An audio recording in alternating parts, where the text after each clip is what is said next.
Merci les filles, nous allons passer dans un second temps à la deuxième partie de notre émission. Cette rubrique consiste à vous montrer l'organisation actuelle des soins en Île-de-France, et il y en a des choses à dire. Accueillons l'équipe de Manel pour décrypter tout cela.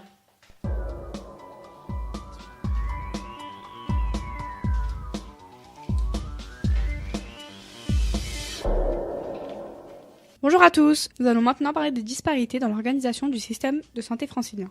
Nous allons tout d'abord comparer le nombre de médecins généralistes, de spécialistes, de pharmacies, de maisons de retraite et de places d'hôpitaux entre les départements d'Île-de-France.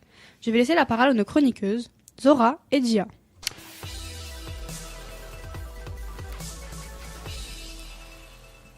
Bonjour, je m'appelle Zora et je vais vous présenter notre nouvelle chronique santé sur la répartition des médecins et des hôpitaux en Île-de-France.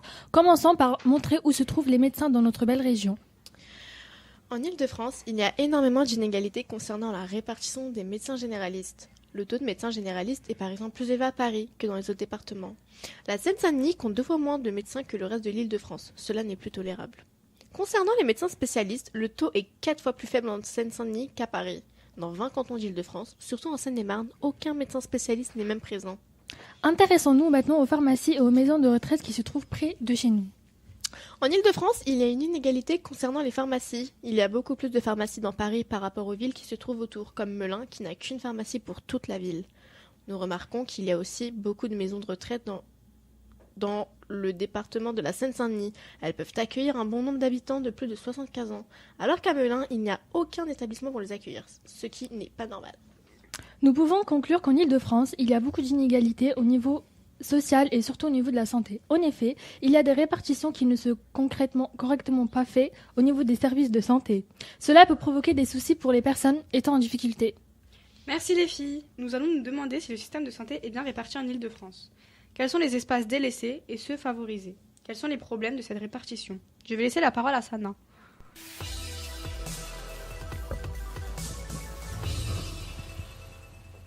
Après avoir écouté les spécialistes en répartition des services de santé, nous allons maintenant accueillir des sociologues qui vont débattre de la pertinence de cette répartition.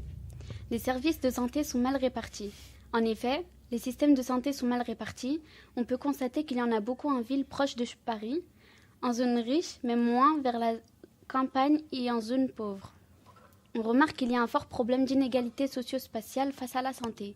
C'est ce que notre sociologue va nous expliquer.